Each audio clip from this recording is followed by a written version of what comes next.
Hello everyone, we are Swapnil Bhandare and VVG Sai Shrikar from final year production engineering of VGTI College Mumbai, and today we are going to talk about one of the favorite footwear brands in the world and world's largest athletic apparel company, Nike.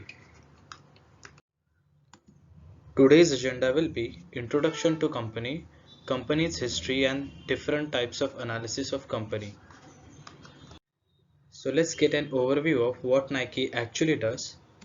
So Nike, which is an American multinational corporation, is the world's largest supplier and manufacturer of athletic shoes, apparel, and other sports equipments. Nike is the owner of number of brands including Nike, Converse, and Jordan, and the company is headquartered in Beaverton, Oregon, United States. Nike, which is engaged in designing, marketing, and distributing of athletic footwear, apparel, equipment, and accessories of sports and fitness activities. It sells a line of performance equipments and accessories under the Nike brand name, including bags, socks, sport balls, eyewear, timepieces, digital devices, bats, gloves, protective equipments, and other equipments designed for sports activities. Now let's start with the story of rise of Nike with an inspirational quote by Phil Knight.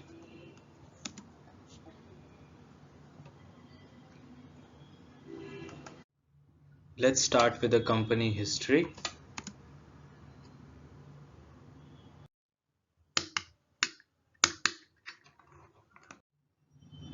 Journey of this business starts from 1962 when Phil Knight was studying MBA from Stanford University.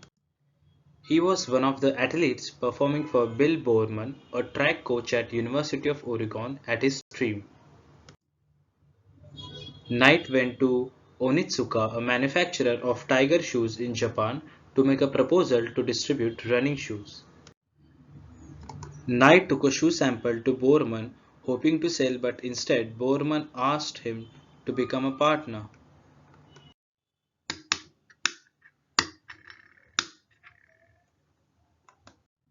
On 25th of January 1964, with a capital of $1,000, Bowerman and Knight formed a company named Blue Ribbon Sports, where they sold their innovative shoes of Onitsuka Tiger.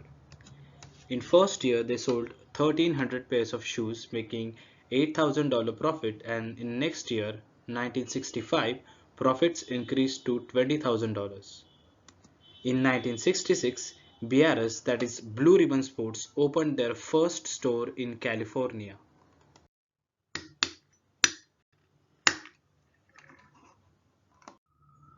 In 1971, the contract between Blue Ribbon Sports and Tigers ended and Biarritz decided to make its own footwear brand. On 13th of May 1971, Blue Ribbon Sports officially became Nike. The company takes its name Nike from the Greek goddess of victory.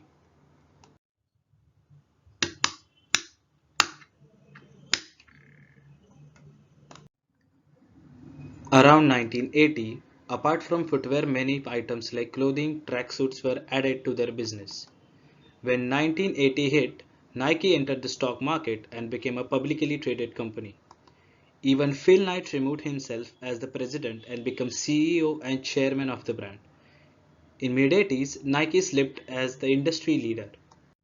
Luckily, however, they decided to endorse Michael Jordan, which was a huge boost for Nike. In 1987, Nike's marketing revolution began with the new Air Max shoe and the memorable TV ad featuring the Beatles song Revolution with the tagline Just Do It coming shortly after. By 1989, Nike had regained its position as industry leader and never let it go since.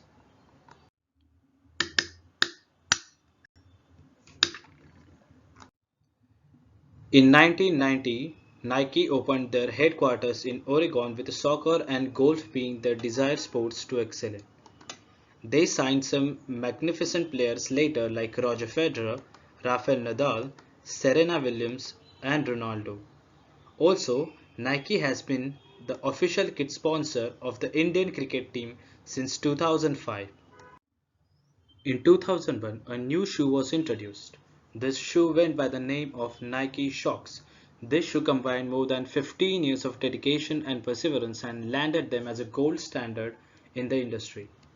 The company's operating segment includes North America, Europe, Middle East and Africa, Greater China, and Asia Pacific Latin America, that is APLA. In 2021, company's revenue will increase to $44 billion. As of July 23, 2020, Knight was ranked by Forbes as the 24th richest person in the world, with an estimated net worth of $50.7 billion. Nike is still the industry leader in the markets and continues to grow more and more each year around the world. This company will have much more to offer in future. Now that we all know about Nike's rise as the world's largest athletic apparel company, let's dive into the detailed analysis of the company. Let's take a look at pastel analysis of Nike. So it includes political, economic, social, technological, environmental, and legal factors. If we talk about political factors, stability of American economy provides ample scope for growth of Nike with its favorable international tax agreements, though manufacturing laws and tax regulations may affect Nike's growth. Moving to economic factors, it will be hard for Nike to target market sectors emerging across the globe other than USA, Europe and China. The production cost is slowly rising due to development of economically backward countries where most of the Nike's production takes place, for example, Vietnam and China. If we talk about social factors, consumers in different countries are mostly adopting a health conscious approach. Lifestyle changes also impact health. Work stress is a common issue that propels people to find some leisurely activities, which will help Nike to increase its customer base. Considering technological factors, Nike can use data available from technological sources to build vantage points that will help increase profits. Nike has made an excellent use of social media to increase its brand value. Nike is always known for their unique marketing strategy.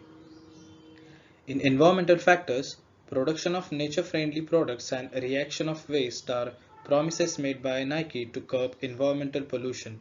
But the factories owned by Nike are known to cause both air and water pollution. Its legal factors include the case of false discounts offered by Nike which damages its relations of company with its valued customers.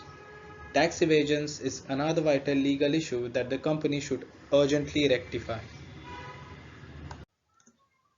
Now we'll look into the SWOT analysis of Nike. If we consider the strengths of Nike, the most important thing is its brand value. The Nike brand enjoys massive level of consumer awareness and brand equity. The Nike swoosh is iconic in North America, and most importantly, the tech reputation of Nike. Nike is known for its stylish and cutting-edge development, which allows it to justify high price positions in the market. Now we'll look into the weaknesses of Nike. Third-party sellers. More than 80% of Nike brand sales are via third-party retailers who return low margins and risk compromising brand equity. If we look into the marketing sector of Nike, the Southeast Asian market, which has a poor marketing in China, which caused them great difficulty in successfully entering the Chinese as well as Asian market. Now we'll look into O of the SWOT analysis, which is opportunities. Stronger consumer relationships. Through social media and development of direct-to-consumer business, Nike has grown its consumer base, and it makes consumer feel closer to the brand and develop a more personal relationship with it. The women's fashionable sportswear products are showing significant growth revenue opportunities. Seeing this, Nike has just employed several high-end women's fashionable designers to gain a tap into this future revenue stream. With Adidas no longer owning the rights to jersey for players, Nike has the opportunity to secure that partnership with different NBA teams around the world. Now we'll look into the threat analysis of Nike. Nike has several competitors, and one of the big competitors is Adidas. Adidas has a larger store network, which makes it obtain larger market share. The second threat is the social concerns that the brand was hurt by allegations. They were involved in child labor and sweatshop usage. Brand was also hurt by poor behavior of their celebrity endorsers. And the third threat would be counterfeit products, which has been improving steadily over the years and has threatened to dilute brands and have consumers with no desire to find the authentic product.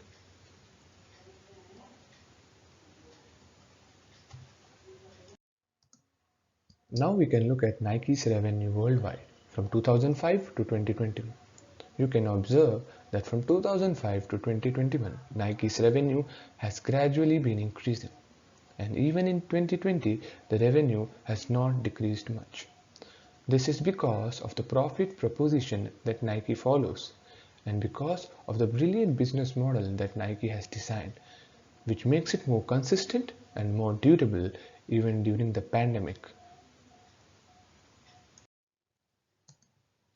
The greater revenue in 2021 is because of the Nike's fourth quarter revenue growth, which was led by higher wholesale shipment due to the annualization of COVID-19 related physical retail closures in the prior year, which is 2020, in North America and other states.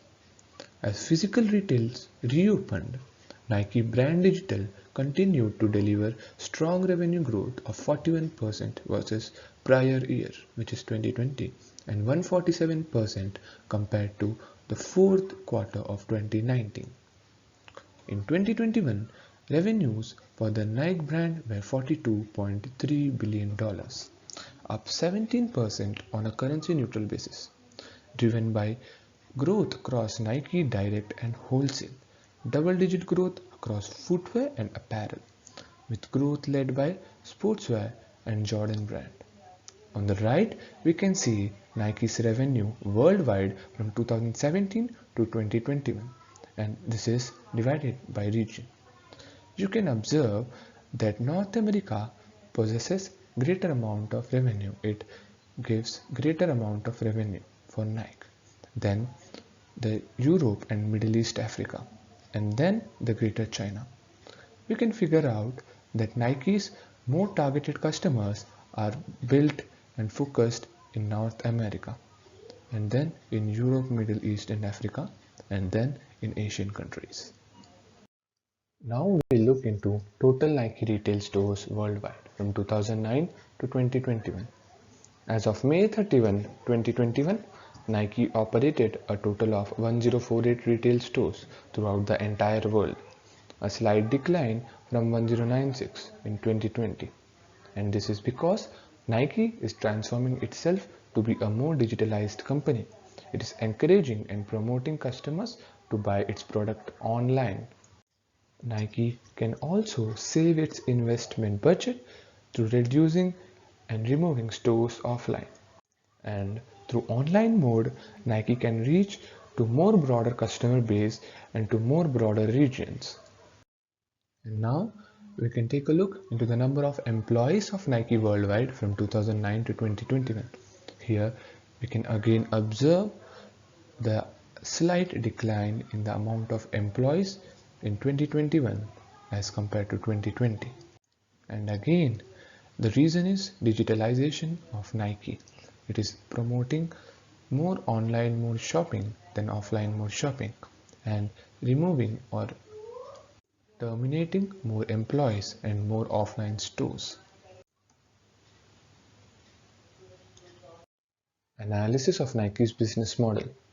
Nike follows a brilliant business model and compromises of four interconnecting elements, and these elements create value for the shareholders and the consumers. At the right, you can have a look at the Nike segment breakdown, and at the bottom you can look at the Nike's brand value worldwide from 2016 to 2021. You can also observe that the 2021 brand value shows a slight decline as compared to 2020, and this might be because of the tough competitors of Nike like Adidas and Puma, which are rigorously working on their brand development and increasing their brand value. The first contribution towards Nike's brand value and business model is its core products. The core products at Nike include shoes for a variety of lifestyles and sports activities, clothing, sport equipments, athletic bags, backpacks, and accessory items. Nike has acquired other companies such as Hurley, Converse, Cole Haan, and Chuck Taylor, which allows them to reach new market outside of the athletic shoe, apparel, and equipment. Nike's profit formula is also a part of Nike's business model. Nike's diversity, acquisition, and innovative approach contribute heavily to generating revenue for this organization. Developing new innovative products and appealing to the consumer needs keeps the swoosh logo thriving worldwide. Investing in research and development as well as marketing consistently provides Nike with the opportunity to explore new markets and ensure they are connecting with their customer base on a personal level. Low manufacturing and distribution cost is another area that allows Nike to make money. At the right, you can see the distribution of a $100 shoe of Nike. $22 goes to the cost of production and $50 for the retail margin, and the rest is gone and contributed towards marketing, research and development, and transportation. Nike earns a $5 profit on every $100 shoe, and this profit excludes the marketing cost, the research and development cost, and the manufacturing cost. Now we look into the customer value proposition of Nike. The customer value proposition explains to the customer why they should purchase a particular product or service from a company. Nike's CVP is comprised of marketing, technologically advanced products, accessibility, and the brand, offering innovative shoes, apparel, and equipments, as well as unique marketing shows the customer the value of investing in Nike's product. Accessibility involves Nike's acquisition of Converse and Hurley, which provides the customers with a variety of different products. The Nike brand is well known and many top athletes use their products to excel in their profession. Consumers that see well-known athletes wearing the brands will feel confident purchasing anything with the iconic Nike brand on it. On the right, you can see some of the prestigious and renowned PRs who had and has been promoting Nike accessories. Now we'll see the profit proposition of Nike. On top of athletic footwear, apparel, and equipment, Nike has found different ways of generating profit from various acquisitions and partnerships all the way to lowering the manufacturing and distribution cost. Hurley, Converse, Chuck Taylor are companies that Nike has purchased, and it has opened new areas of opportunity outside the sports realm. The low manufacturing cost and distribution costs have led to a competitive advantage. Logistics is a vital component to any operations, and developing new techniques to save money in this area is essential moving forward. As labor cost increases, Nike will need to remain agile in their production and distribution strategy to ensure profit margin and ensure that they continue to grow. On the right, you can see the football teams and the basketball teams that Nike had sponsored and partnered with. Nike's future targets and further goals. Nike's future 2025 targets include seeing women in 45% and racial minorities in 35% of leadership roles, reducing greenhouse gas emission by 70% in Nike-owned facilities, and multiplying the amount of product waste recycled or donated, among other goals. Nike started including the use of 100% renewable energy in facilities in the US and Canada, as well as nearly 50% representation of women across the country globally. The impact report has claimed to have seen progress throughout the supply chain through enhancing renewable energy and diverting manufacturing waste from landfill. Nike also met the FY20 target by reducing freshwater use in textile dyeing and finishing suppliers by 30%. Nike has been promoting sustainability development since 10 years and has a target to go green till the year 2025. Thank you.